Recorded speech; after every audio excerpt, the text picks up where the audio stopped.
Welcome to Travel Stories with your hosts, Tom Kim and Trevor Mountcastle. This episode, we're joined by the world-famous Spencer Howard. How are you, Spencer? And welcome to the pod. Yeah, I'm doing well, Trevor. How are you? Just living the dream. Tom, good to see you as always. Oh, it's great to have you, Spencer.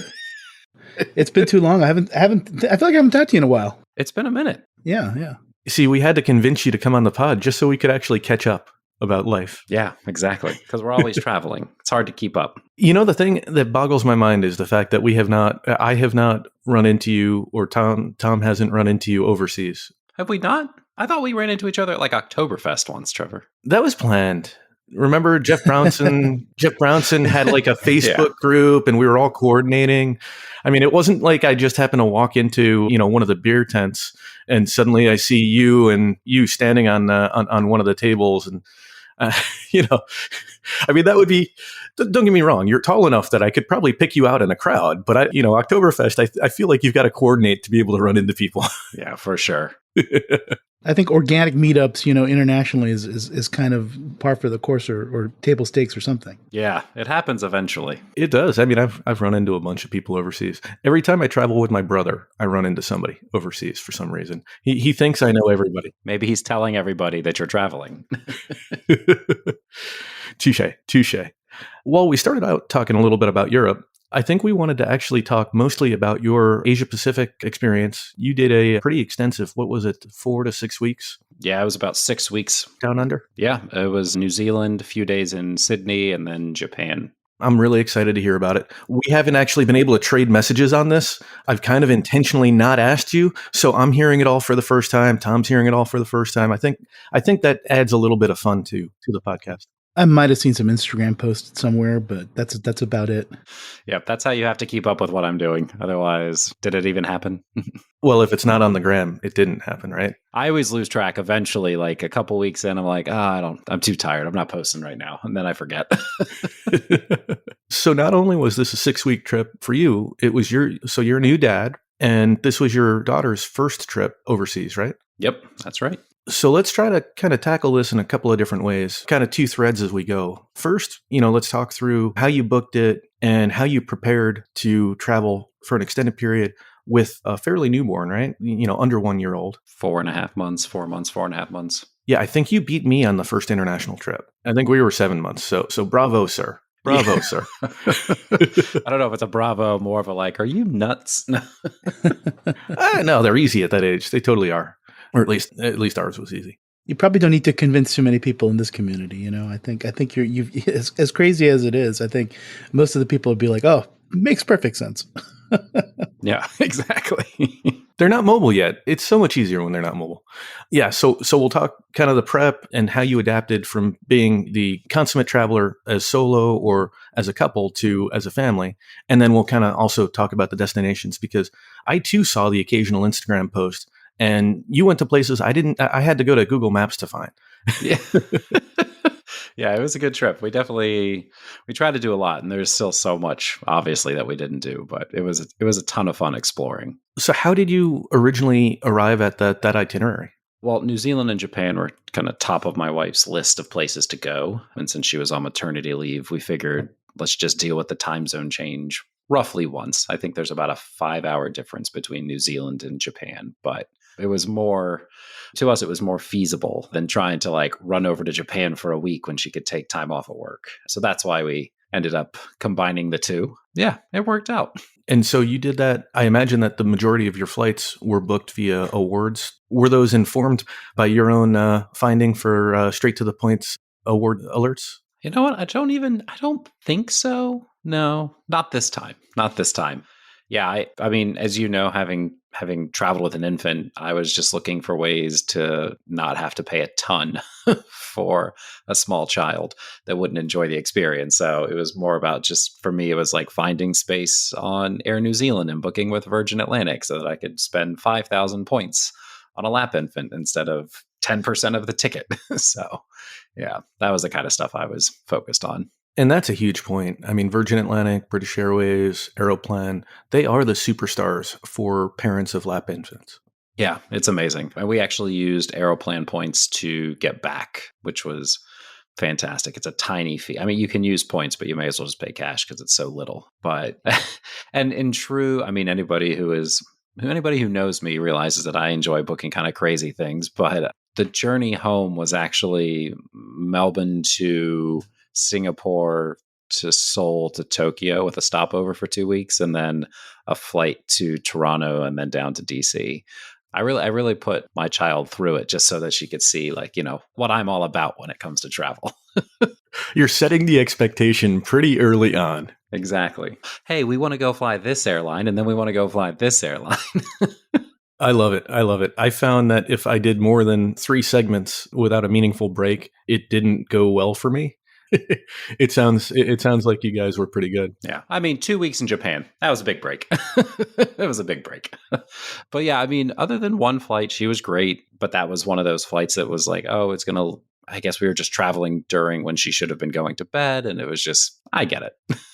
But otherwise, yeah, she did a great job. She was very chill most of the time. All in all, not a bad experience. Would recommend.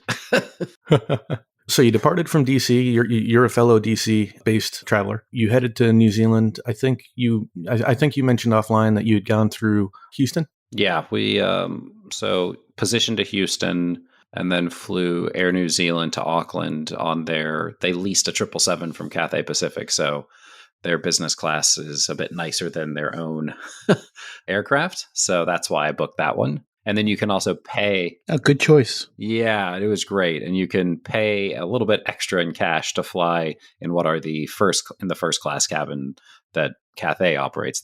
Air New Zealand obviously doesn't have a first class, but they will let you buy the bigger seat. And that was worth it too. Oh, so you were able to get the bigger seat too. Yeah. I mean, it's a hefty price tag, but it's like relative to what it would have cost. It was fine when I used points anyway. So, and it was also a 15 or 17 hour flight, right? Yeah, it's maybe 14, 15, somewhere in that ballpark. Not quite as bad as obviously going to Sydney from Dallas or something, but yeah, it definitely was nice to have the extra space. Yeah, and it's funny because as you said that, the Cathay Pacific kind of leased aircraft or loaned aircraft, I remember trying to get an award on that aircraft. I think it was on Halloween from Bangkok.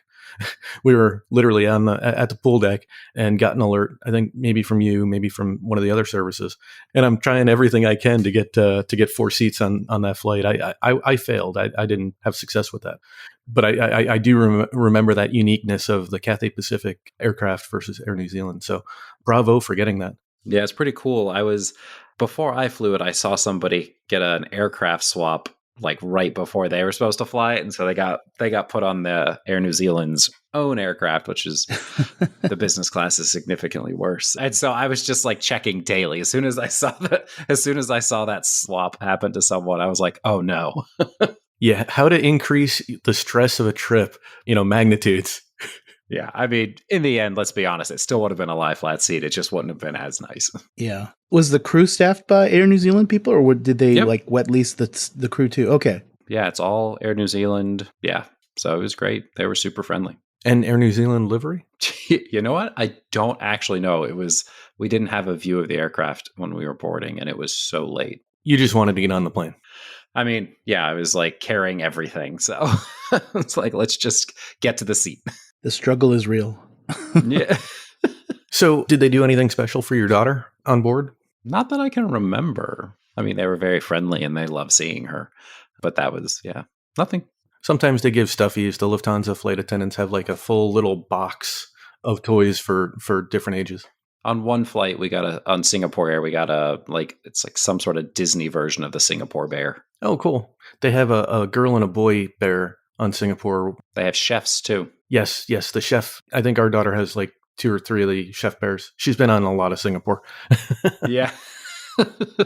As she should. Of course. I told her that when she gets older, if she wants, we'll figure out if we can find one of those batik Singapore girl uniforms. She can wear it on a flight. I don't think you want Singapore to get in trouble for child labor, laws or anything like that. Oh, of course you. Such concerns. So we live in a pretty litigious society. Yeah, we do. And they do. So you made it to Auckland. Did you guys stay in Auckland for any period of time? We jumped down to Queenstown first thing. And yeah, we worked our way back up to Auckland via car, plane, ferry. I think that's about it. I don't think we did a train during that, but yeah, we did a lot of different, we used a lot of modes of transportation to get around New Zealand. Wow. So had you been to Auckland before? Yeah, I'd been to Queenstown and Aukland. Oh, okay. So you knew the vibe that you were going to then. Yeah, yeah, they're very different from each other. And that was what I was sort of thinking is like, because you're going from like a fairly chill city environment to like really chill, at least from what I hear about Queenstown. Oh yeah, have you not been to Queenstown? I have not been to South Island, no. Oh man, I thought you had. Okay, so yeah, Queenstown obviously has like the whole backpacker scene. I joke that I didn't meet anybody from New Zealand until I left Queenstown because there's so many people. I mean, I honestly think I met more people from France than I did from New Zealand while I was there, and plenty of Americans. But it's such a beautiful place. Just the part of the world is just so beautiful. And if you're into the backpacker scene, you've got hostels. It's not really what we were going for, but they also have wineries, and you can go to Milford Sound and just take walks and enjoy the natural beauty. I mean, it's a really cool place. I'd go back again. So I want to take just a little bit of a deeper conversation about this part, because I think you raised a really good point, is that down in Queenstown, you've got hostels. I don't think there's a lot of chain hotels. So what was kind of your strategy to find the hotels that you stayed at? And if you want to share any of the names of the hotels that you enjoyed the most. In Queenstown, just get out your credit card and pay for your hotel. But something our listeners would absolutely love to hear, I'm sure. Yeah, exactly. So there are, I think, one or two SLH properties, which just at no point in my searching had award space when it was with Hyatt. I don't know if that'll change for Hilton, but one of them is like right there in the middle of everything. So if you have Hilton points, I'm sure it'll cost a lot. It's definitely worth looking at. Otherwise, there's a Sofitel, there's St. Moritz. It's another Accor property, like in the Sofitel kind of family. But that's, to me, like, those are there's convenient, and then there's the Hilton and Doubletree, which are not convenient if you're just trying to walk around. So that's why I didn't do that. There's also a new Rosewood if anybody wants to go like uber luxury. It's not in the city, but that might be worth it. But yeah, so we just ended up paying cash for the St. Moritz, and it was walkable enough. Very steep hill to and from, like getting to and from the property. But it worked out well for us. We had a suite of some kind, but it was priced fairly, I thought. And so we had enough space with a baby to be able to have a quiet moment. It is interesting how Accor in that part of the world is strangely a lot stronger than they are almost everywhere else. Because it's like, I feel like Oceanians specifically, especially like in places like Sydney, sounds like Queenstown, they seem to have a lot more properties as compared to some of their rivals, that we're more used to from the western side of the world. I have some level of Accor status after staying at 3 of them in New Zealand. So yeah, it was just the best option in a number of places. So worked out fine. Yeah, Accor is kind of like a blind spot for me for hotels, but it's probably makes sense not for if you're going to go to Australia or New Zealand or some of these other, Singapore. There's probably a couple places in the world that a lot of the points and miles people go frequently, where probably behooves people not to keep it too big a blind spot. Yeah, I mean, Fairmont is part of Accor. I think in the North America that might be the best known one. You also have Raffles, since you mentioned Singapore. Yeah, so there's definitely some nice options. And yeah, I mean, if you have to pay cash, that's what it is. And you can use the point. The points are really easy to use because it's just it's a revenue-based system. I think it's like one. Yep. Kind of fixed rate, right? Which makes it not sexy, which is why it's such a blind spot to so many points and miles people. It's like, there's no gaming, right? It is what it is. It's like the Southwest points of hotels. Yeah. And I mean, that's fine. Whatever. It is what it is. You can use it as an opportunity to earn points or redeem points, whatever. I mean, because Capital One transfers to Accor, or I guess you could just cash out, or you could use some bank portal. But yeah, I think there's certainly times when I think Thank You does too, right? I think. Okay. We're going to have to do some on the fly producing here or something. Clearly, I don't transfer to Accor.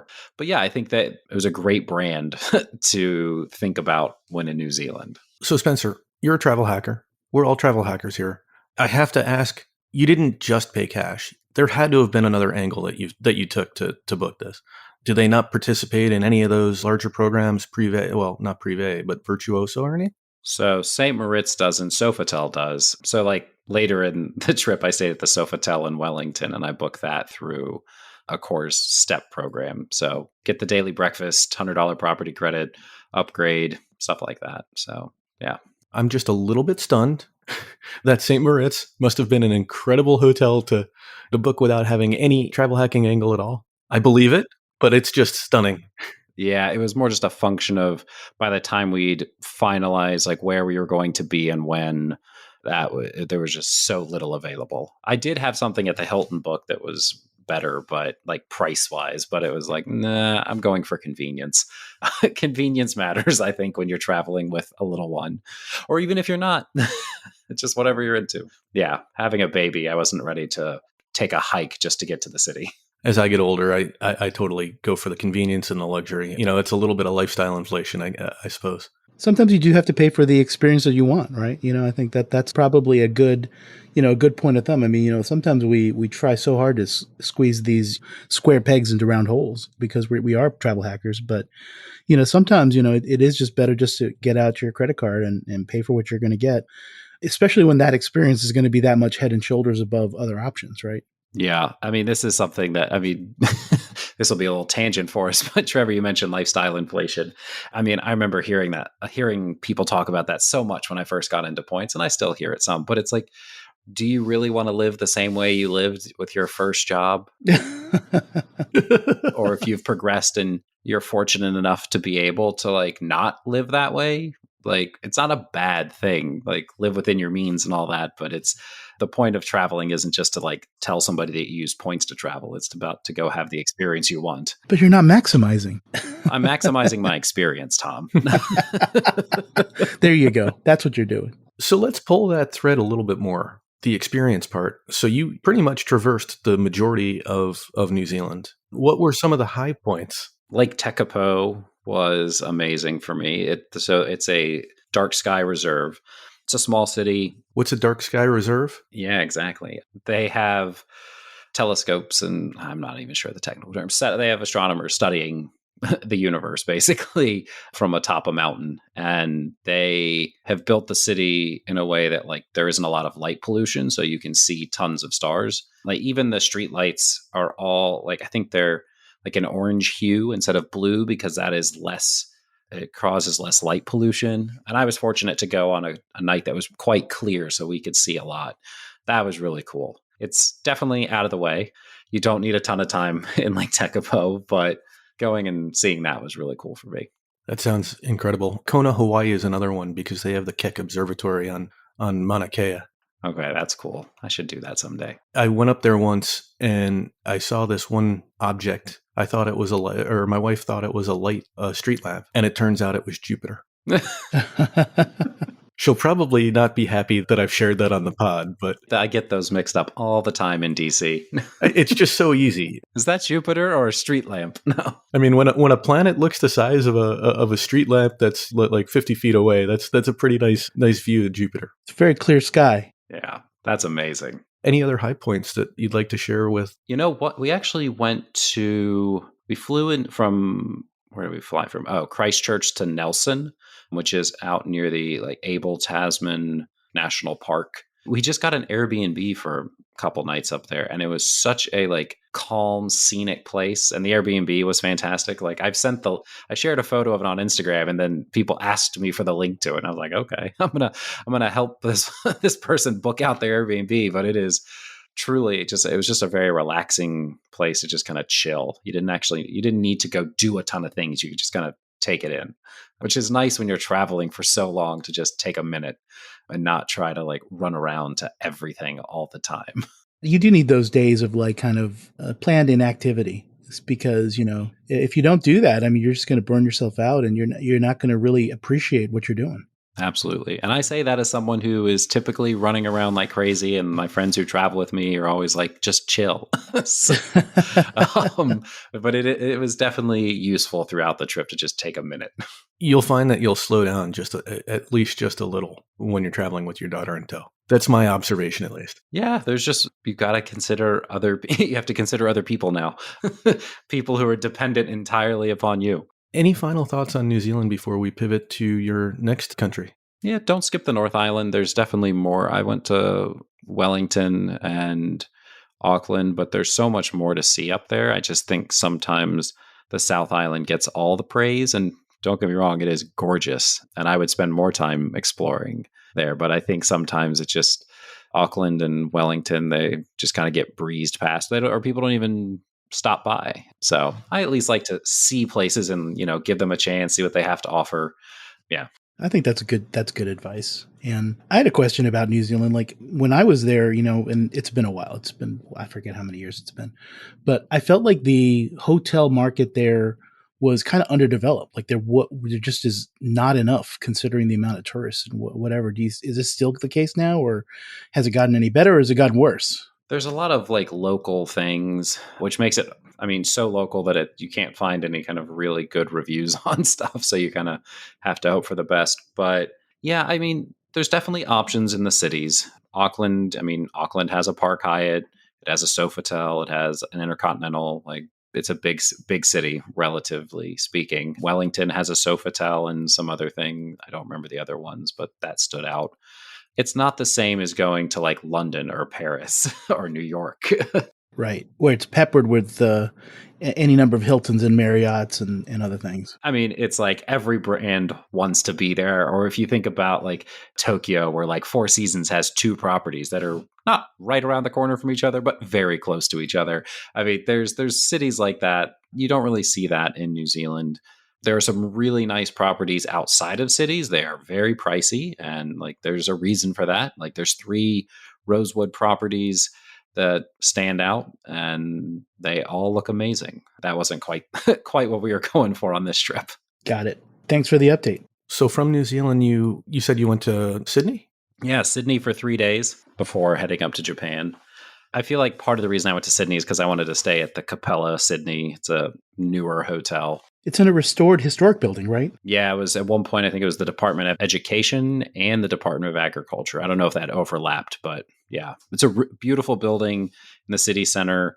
The former GM of the Park Hyatt Sydney is the GM there now. The staff is just so friendly and helpful. I'd heard all these things and I just wanted to go see it, but it truly is it's truly an amazing hotel that I would prefer to stay in when I go back. I think I looked at it when I did my last trip to Sydney, and I think I watched a whole video about them remodeling the building and all the craziness around that. And I've never actually stayed at a Capella hotel. It feels like a relatively new brand, or it's definitely one I've heard of. I know there's one in DC, right? There used to be. It's now a Rosewood. Oh, did they change it? Oh.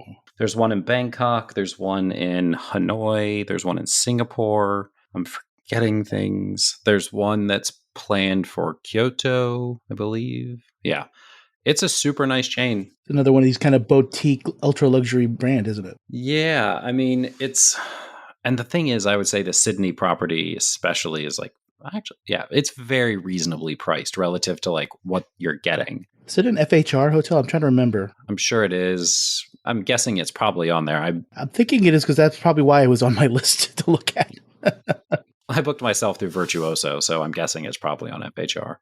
But yeah, it's such a great hotel, and I'm just telling people it's better than the Park Hyatt just to see if I can upset some points people. Ooh, wow. It's funny. As much as I love the Park Hyatt, I'm kind of tired of the Park Hyatt. Look, I've stayed twice and visited somebody who was staying there once, and all 3 times the staff seemed less than enthused, we'll go with. So it's just, okay. I feel like I've given it a fair shot. The breakfast is great. Yeah, it is great. It is great. But it's been like kind of the top dog top dog hotel there for such a long time. It's like they're kind of resting on their laurels a little bit. They always seem to be priced, very high, for what it is. Yeah, I'm inclined to agree. And I think the Capella is really bringing competition. The Langham is supposed to be really nice as well. I think it's still kind of, depends on your dates, but you can get what I would say are reasonably priced, nice hotels in Sydney if you're not using points. There's obviously plenty of points options, but if you want a luxury experience, but you don't necessarily want to stay at the Park Hyatt, there are options. Well, folks, you've heard it here. Shots fired. Shots fired at the Park Hyatt, Sydney. I'm just asking them to live up to their name. I mean, if you've never stayed, I mean, definitely do make a stay. Just maybe after the third or fourth time, go try somewhere else. It's definitely worth it. If you can get an upgrade, which can be tough, it's even better. Obviously, if you can get those opera house views, like, yeah, if you want to go like sit on the balcony of your room and enjoy the views, have a glass of wine, like, I'm not going to knock that. That's a great experience. Hang out in the hot tub and watch the people climb the Sydney Harbor Bridge. Harbor Bridge. Yep. Yeah. Maybe have breakfast and see His Excellency Akbar al-Baker walking in his Qatar PJs. He's not the Excellency anymore. That's true. Okay, fine. You can't do that, but it sounded like fun. Can't see One World airline CEOs, having breakfast next to you. So, but anyway, that's different. One reminisces. So, any major things? Did you make it out to Manly? Did you do anything interesting in Sydney for your 3 days there? This is a more relaxed stop, kind of in between the two, because it was 3 weeks in New Zealand and 2 weeks in Japan. So this is more of a breather. Did walk around the botanical gardens. I think that's always fun. I got lost in those botanical gardens. I couldn't be like, how do I get out? That'll happen. Yeah, this time was really just like enjoy the botanical gardens, walked around, had some good meals, met up with my friend Andy Luton, for those who know Andy's travel blog on Boarding Area. He lives there, so it was just got to hang out with him for his... Oh, I didn't realize that he was an Aussie. Well, he's not, but he's a Texan, but he lives in Sydney. Okay, easy. His commute photos make me jealous every single day. As he's going across the harbor. Oh, yeah, because I think he lives in Manly, and so he does that Manly ferry past the Opera House and in the harbor it seems like regularly that he's sharing a photo. It's a good view. Yeah. And with a commute like that, I feel like I could deal with having a slightly longer commute. Yeah, exactly. Okay, so flying from Sydney up to Tokyo, how do you get it? How do you do it? So, yeah, that's the Aeroplan booking with the stopover. Because I'm me, and I guess my wife is, I don't know, I guess she loves me. She was willing to do a positioning flight to Melbourne and then fly to Singapore on Singapore Air, and then from there to Seoul on Singapore Air, and then Asiana to Tokyo. That took a while. But hey, it was fun for me.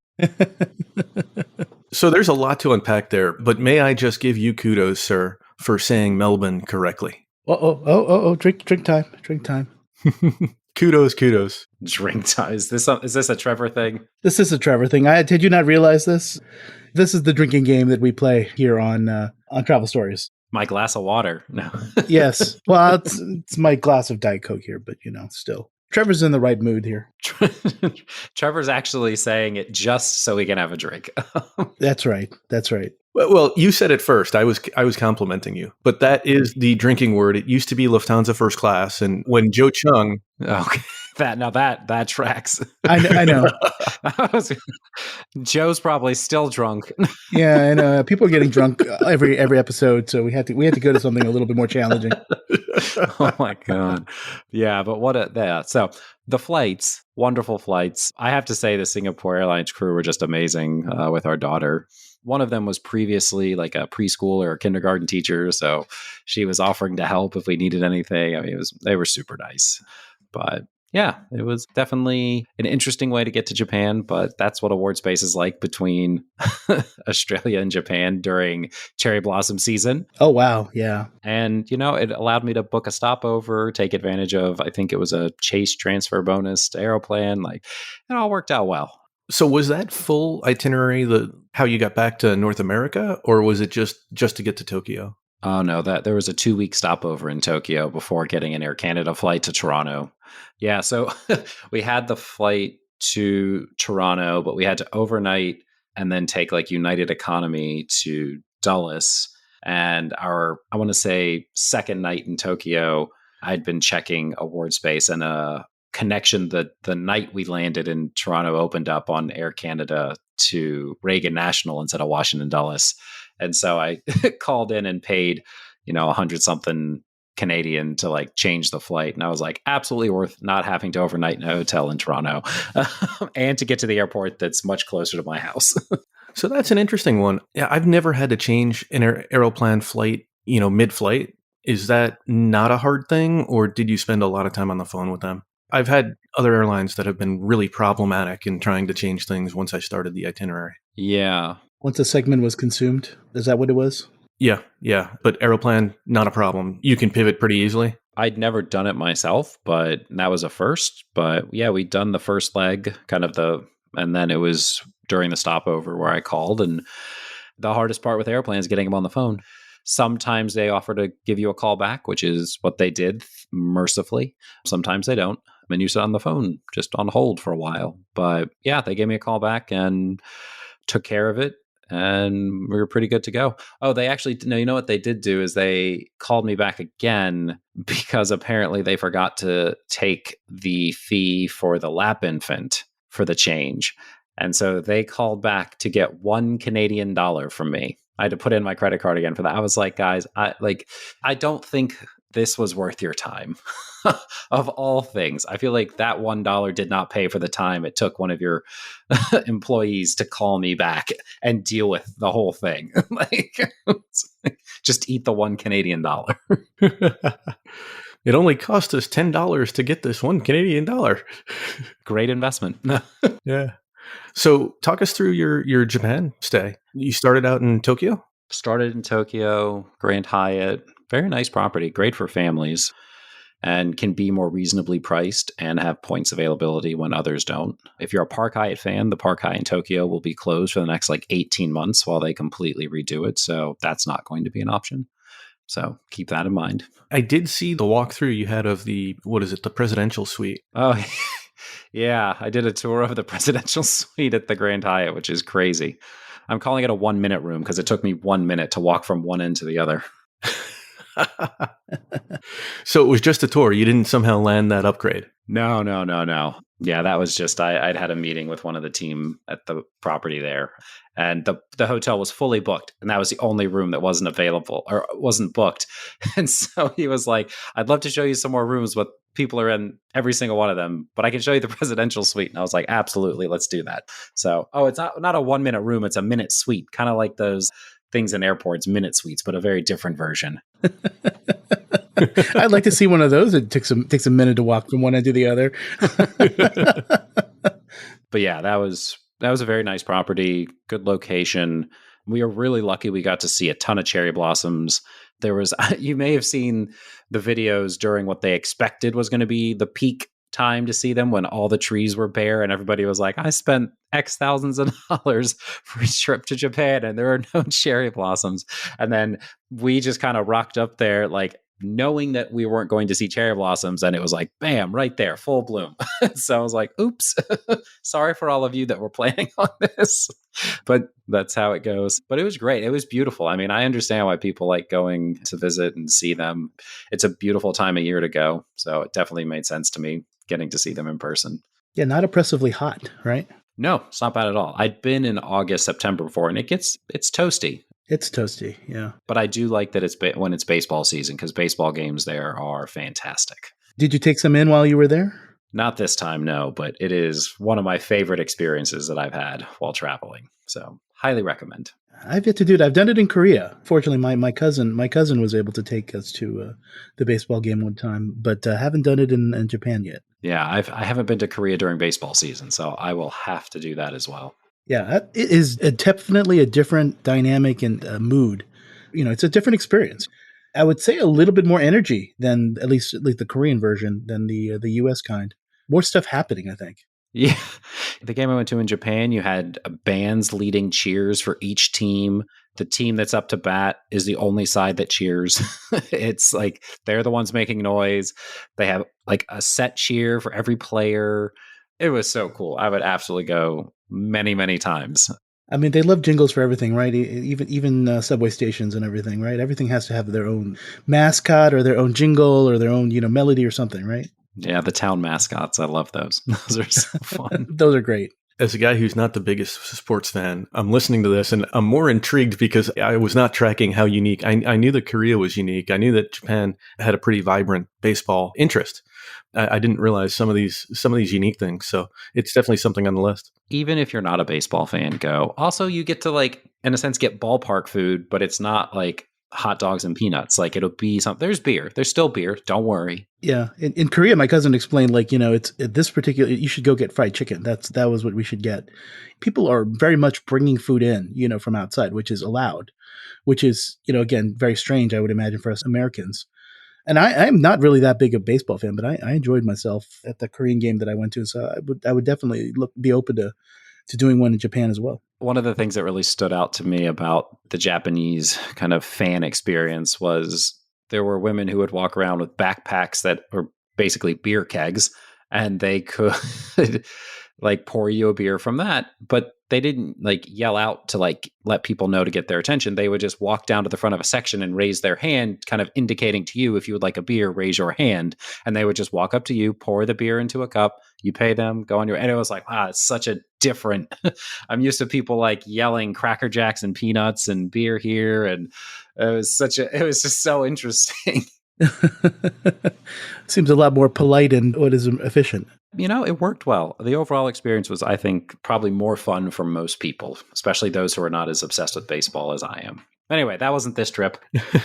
Still totally worth it because I went like 6 years ago and I'm still talking about it. So you stayed at the Grand Hyatt in Tokyo. Anywhere else in Tokyo or any other cities in Japan? Next, we went to Kanazawa, which is west. Yes, west. Famous for gold leaf. And if you like, you'll see gold leaf on temples or shrine. I always mix them up. And like temples and shrines in Kyoto, you'll see gold leaf from Kanazawa. They have a new Hyatt Centric, which is probably the nicest hotel. It's also super convenient because it's right by the train station. Kanazawa was great. I had a great walking tour. And what was it we found? I think I was just Googling, looking for places to eat, and found a ramen place that seemed to be well regarded, and showed up, and there was a line outside, and I was like, okay, all right, cool. Small place. It was so good. They do it's a miso ramen, so it's like a slightly different take than I guess a lot of places do, but it was so good. I went back a second time. Oh wow. Even with the line. Yeah. The line was it shorter the second time? I think so. But anyway, yeah, it was great. Loved it. But yeah, after that, went to Kyoto, stayed at the Hyatt Regency, which was more than enough. I know the Park Hyatt's like all the Hyatt fan rage, understandably, but there was no award space. And rooms were like $2,000 a night. And I was like, I don't feel like it. Yeah. Resources better deployed elsewhere, it sounds like. Yeah. In this case, absolutely. I mean, there's also a Ritz-Carlton. I'm not always a huge Ritz-Carlton fan, but I've actually booked clients at the one in Kyoto. It's very nice. I kind of want to pull at that thread a little bit because Ritz-Carlton is this enigma to me in the luxury hotel world. So much competition out there in that space. And yet this brand continues. And I just don't get it. I mean, maybe you have a different perspective because you actually book clients that want to stay at Ritz-Carlton. I gave them a shot. I'm going to try out this Ritz-Carlton. I'm going to try out this Ritz-Carlton. And I'm like, I just don't get it. I don't understand. I can appreciate why you would feel that way. So I'll say that we finished up the trip in Nikko. It's a couple hours north of Tokyo. And we stayed at the Ritz-Carlton Nikko. Amazing hotel. Like truly amazing. Is that in spite of it being a Ritz-Carlton or is it because it's a Ritz-Carlton? I mean, fair enough. But I also know that if you go to like some Ritz-Carltons, Tyson's Corner in Virginia outside of DC, like I hate to like throw properties under the bus, but I don't understand why it's a Ritz-Carlton. It's a fine hotel for what it is, which is like a business traveler hotel. It's in an office park. I mean, it's right by Capital One's headquarters. Like there's clearly business travelers in and out of there. Okay, that's fine. I don't know why it's a Ritz-Carlton though. But the one in like Kyoto or Nikko, I mean, you're noticing a trend that Japan does hotels pretty well. That's true. That might be a special case. These might be edge cases, the Japanese Ritz-Carltons. Well, I will say that, and I haven't stayed, but a friend of mine prefers the Ritz-Carlton in Mexico City over the Four Seasons. And the Ritz-Carlton in Melbourne may be the best hotel in that city as well. So there's not one hotel chain that I feel like kind of just nails it in every location they have. I mean, it's virtually impossible. You go to one city or one destination and it's like, oh, the Rosewood's the best. You go the next, it's the Four Seasons. Oh, it's the Aman. Oh, it's the Ritz or whatever. I mean, it's just, yeah, it just depends where you go. And to an extent, it depends what experience you want. And for those av geeks among us or just I don't know if it's so much av geeks, but like flight nerds, the in-flight experience on like Cathay First versus Singapore Suites or Singapore First, it's very different, but people love both. But some people prefer one much more so than the other. So with like Cathay, you have a much more hands-off experience. They'll be there in a second if you want something, but they're very hands-off. Singapore Air, like they they are there constantly. It's one of those things where it's like you finish, I don't know, if you have a glass of champagne and you're like just bringing the glass down from your lips and it's empty and they're like, would you like more? And you're like, wow. And you're just like, where did you come from? Some people hate that. I know people who can't stand it. They want to be left alone. And so they love Cathay. So I think there's a bit of that too with like, what experience are you going for at a hotel? And there's nothing wrong with that. But mostly with hotels, they have some brand standards. Like like St. Regis is, strangely enough, of course Starwood, but now Marriott, same company as Ritz-Carlton, right? But at this point, but it just seems like St. Regis is so much better. You're going to get butlers, is kind of their thing. They're going to do champagne sabering in the evenings. They're going to do, everything's like an Astor suite. There's just some things that are much more brand standard across the world in a St. Regis. There are, but the execution matters. So I think there are St. Regis properties where you have people who will say that like the butler was non-responsive and they didn't do X, Y, and Z and whatever. I mean, that's going to happen even at a really nice hotel brand. So part of it's just, doing your research, talking to people who've been. Like, I'm never going to see every hotel, so I lean on friends and colleagues. That's true. I have yet to find the Ritz-Carlton that brings me back. So I think I've been on the journey, and I kind of have been on, a sabbatical from Ritz-Carlton. Maybe I need to pick your brain about where I need to go, maybe to rekindle the love. I think go to the Ritz-Carlton Nikko in Japan. Okay. I'm not the only person who has had glowing things to say. I know several other people who have been. I haven't been to Ritz-Carlton in Japan. I've been to Ritz-Carltons in China, the USA, Spain. Where else have I been to Ritz-Carlton? So maybe that's enough for now. You're like me with the Park Hyatt in Sydney, and you're like, I have tried. I've given you every opportunity. Exactly. So let's pull a little bit of that thread of research and sort of pivot back a little bit to, how you kind of planned out this trip. What are some of the tools you use to research the places that you wanted to go? Like, and I'm not going to pronounce that Lake Tekapo. Yeah, I wasn't going to get Lake Tekapo terribly well. I think I probably messed it up even just after you said it. I probably messed it up. I'm telling you the wrong thing. So it's.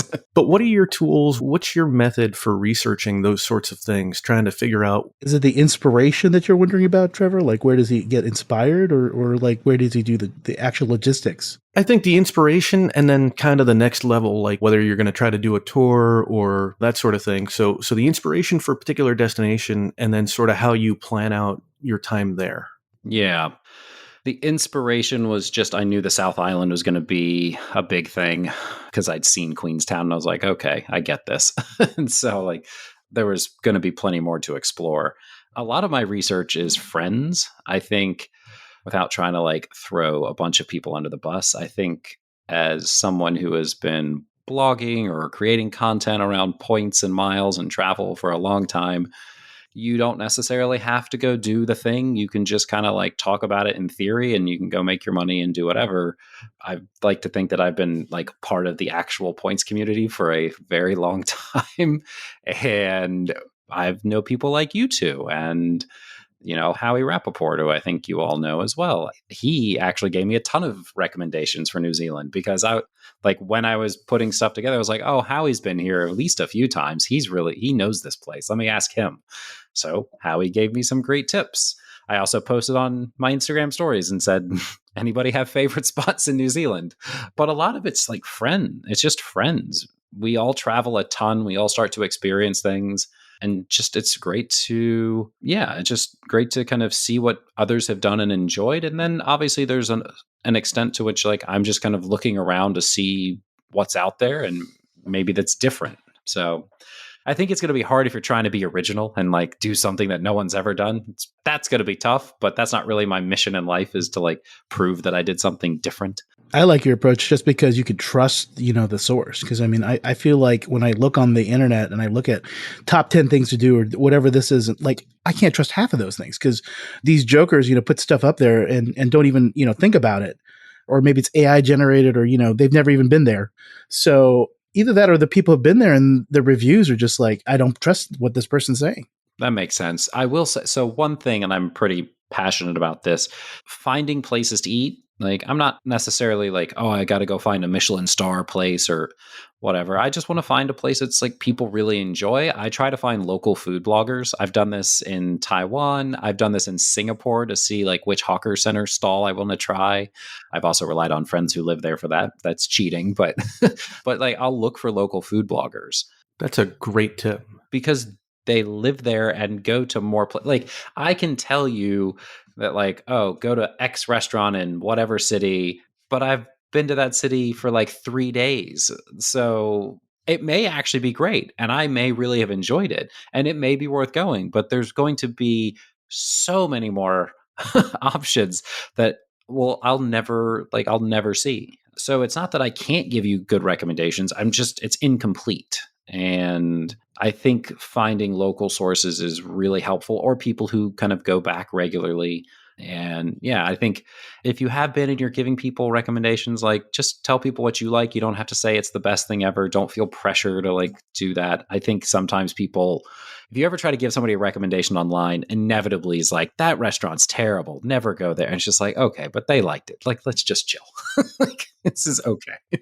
Taste is subjective, but you know what? You're pointing out the people who are kind of the experts anyway. Yeah. Just from what is being part of the locality and having closeness to their passion. Yeah, and passion. Yeah, good point. The way we're obsessed with booking flights and traveling places, there are people who are just as obsessed with like every restaurant in Tokyo. I mean, that would be next to impossible, but still. Find the people that are passionate in the niche that you're trying to find the best of the best in.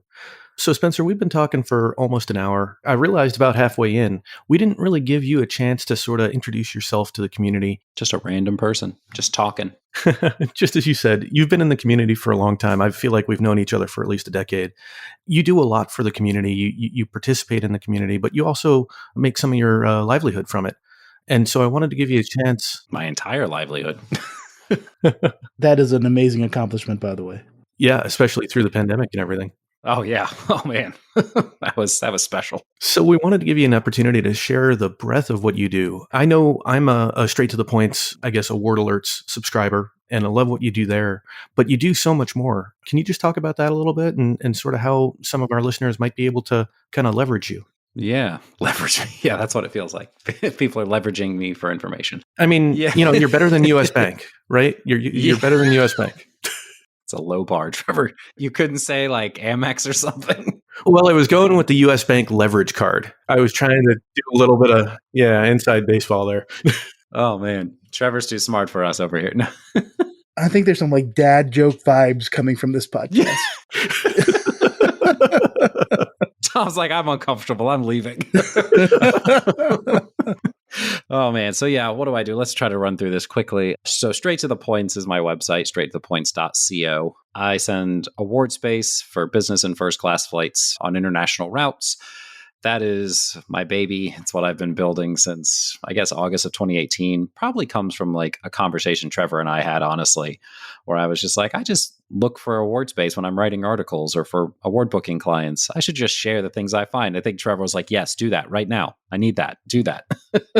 Multiple times. I think I even told you needed to charge for it. Yeah. So it's my job, but it's my passion project as well. So there's a free version and a paid version. What else do? I'm a luxury travel advisor. So I do hotel bookings, cruises, luxury trains. Yeah, just trying to, the whole point of it, along with the newsletter, is just helping elevate the experience for people. The way I like to travel is use my points for nice flights. And then when it makes sense, use cash for nice hotels to have just an even better experience on the ground. And then lastly, I've recently started a site called pointswire.com to curate the points and travel news that I think is worth your time paying attention to, where I just share excerpts and links to larger full articles if you want to read more about a topic. I feel like that's all I do. That's all. Geez, I think that's enough. That's enough. I will say I find PointsWire popping up, screenshots and links of PointsWire popping up more and more in some of the chats that I'm a part of. So it's great to hear. I think you're getting a lot of traction there. And I know it's nice to get a nice bite size quick. We're all going a mile a minute. And I know that that's been helpful. Yeah. That's the whole goal, is just take everything that you would have to kind of trudge through and just give you a very quick bite, and you can figure out which ones are actually applicable to you. Which, again, I think we've talked about this. People have different tastes.